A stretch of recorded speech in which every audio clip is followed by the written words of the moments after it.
السلام عليكم ومرحبا بكم معايا اليوم في فيديو جديد، وصفه جديده. حبيت نقدم لكم نقدر نقولوا بتي فور تركي واسمه كوفالا كوربيه. فوالا، هذا البتي فور ما نكذبش عليكم، جا قراف بنين ويقطع لكم بزاف، واحد 40 حبه. من المكونات واش نحتاجو؟ انا لهنايا شيت 250 غرام، نحيت كما راكم تشوفوا شويه قيس لاديكو والباقي رحيته. وكي تكونوا ترحوا فيه رحوه شويه خشين، ماشي كيما تاع البقلاوه هذاك رقيق بزاف، هكا كيما راكم تشوفوا باش يجيكم شغل حبات من الداخل. رحت جبت مقله حطيته لداخل، وجبت واحد الكوب تاع فرينه. لهنا واش راح نديرو؟ راح نحمصوهم على نار هاديه، ما تقولهاش بزاف باش ما نحرق لكمش.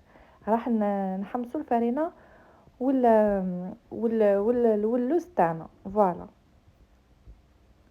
وهاوليك بعد ما حمصته كامل رح جبت طبسي باش يبرد. نتوما ما تخلوش في المقله باسكو يزيد يحمر لكم. فوالا كما راكم تشوفوا. بالنسبه الى المكونات واش نحتاجو؟ عندنا 250 غرام تاع الزبده يلي حتى تخرجنا 40 حبه، عندنا ربع كاس تاع الزيت، عندنا حبه بيض، كوب سكر غلاس سكر مسحوق، عندنا وحده تاع لافاني.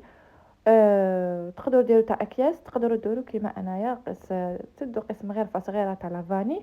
وعندنا خميره الحلويات، ونطمو بالفرينه.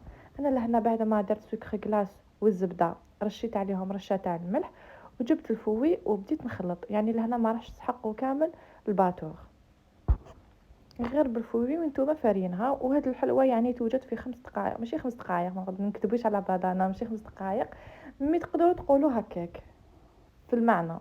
باسكو توجد تمتم، وتقدروا يعني توجدوها لولادكم يستقهوا بها كل ما يجوا عشيه. فوالا، انا لهنا درت حبه تاع البيض وربع كاس تاع الزيت. انا هاد الكوب يعني يرفد اكثر من ربع تاع الزيت، سما انا خليت منه شويه. نخلط كامل المكونات مع بعض مليح بالفروي. ومن بعد لهنا واش راح ندير؟ راح ندير هذاك اللوز والفرينه اللي كنت ديجا حمصتها، نحطهم داخل الزبده هذوك المكونات، ونعاودوا نخلطوا بالفوي مليح حتى يعني يمتزجونا كامل المكونات مع بعض.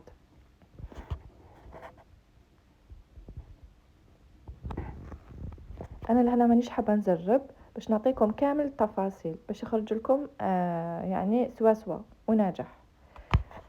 لهنا يا درت شويه تاع الفرينه، كما تعرفوا لازم في الديبي توجور نديروا شويه فرينه مع الخميره، ونخلطوا كامل المكونات مع بعض. نبداو يعني انا لهنا نحيت الفوي، بديت نخلط بيدي باش نجمع العجينه، وقعدت نزيد بشويه بشويه الفرينه حتى تنطب لنا كره، يعني تجينا هذه تجي كيما لاباط سابلي، مي برك كي شنو كي فيها شويه لوز شويه خشن، راح شغل تحسوها بلي شغل ما تحكمش معاكم بصح. تقدروا نتوما تتحكموا بها بلا ما ديروا فرينه في البلان دو طرافاي تاعكم. فوالا شوفوا كيفاش. انا لهنا راح نقسمها على نصفين باسكو بزاف العجينه كبيره. لهنا راح نديرو شغل حربوش هكا كبير كيما الكروكي، وانتم كي تخدموا غطيوها. انا لهنا نسيت ما غطيتهاش، انتم غطوها باش ما تنشف لكمش. كيما راكم تعرفوا فيها الزبده، دونك تجمد الزبده وما تقدروش من بعد هذيك تخدموا بها. انا لهنا بينت لكم مليح، خدموها مليح وروحوا جيبوه سارسو مدور. يعني صوره راح تشرح نفسها. شوفوا كيفاش ندير. شوفوا لهنا انا جبت هذه سارسو باش نشوف كي ندير هذيك الدائره في العجينه راح تكفيني، تسمى ما حش تكون وحده جهه صغيره وجهه كبيره. شوفوا هكا بهذا الشكل، بهذه الطريقه، شغل هليلات صغار. وانتم كي تقطعوها هكايا سووها شويه بيدكم باش تجيكم لا فام شابه، وحطوها في السنيوه تاعكم. انا لهنا راح ندير معكم واحد حبه، 2 حبات، 3 حبات باش تشوفوا مليح الطريقه. ومن بعد راح ندير 40 حبه بلا ما نوري لكم باسكو هكا الفيديو راح يكون طويل وطويل.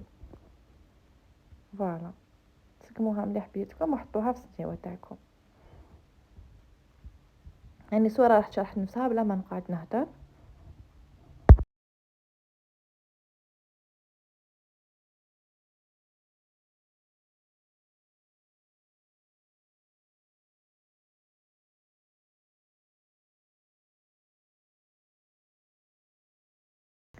هاوليك بعد ما كملتهم جاوني 43 حبة، يعني يكفوا ويوفوا كما يقولوا، فوالا. أنا لهنا راح نديرهم على درجة حرارة 180 درجة. نتوما نقصوا الفور تاعكم ماكسيموم، أنا درتو أبتي فو من الآخر، درتو أبتي فو باش ما تنحرق ليا ما ننساه مع الدراري راكم تعرفوا. وهاوليك خداو بزاف تحميرة شابة. يعني كي بديت نشم في ريحة الطياب رحت نفيريفي لقيتهم تحمروا لي بيان من التحت. شعلت عليهم من الفوق، زدتو تحمروا لي مليح من الفوق وخرجتهم من الفوق. انا لهنا واش راح ندير، راح نجيب سكر كلاص وراح نرشهم كامل من الفوق. افتراكا وشفتهم يديروا يغمسوا الحبه وهي سخونه، يغمسوها داخل سكر كلاص. انا ما حبيتش ندير هذيك الطريقه، قلت نرشهم خير يجوا شابين متحوفين وما يجوش بزاف فيهم السكر. كما تعرفون يا انا راجلي واحد ما يحبش بزاف كاطو هكا ساك فيه السكر، دونك رشيته برك. ولا هنايا زينوه باش تحبوا، انا زينته بحبه تاع اللوز. نتوما ديروا الجلوكوز باش تحكم لكم في الحبه. وهذه هي الوصفه تاعي، ان شاء الله تنال اعجابكم. ما تنساوش ديروا لي جيم وابوني باش يلحقكم كامل الجديد. ما عليا غير نقول لكم في اخر في الفيديو ابقاو على خير وتهلاو في رواحتكم.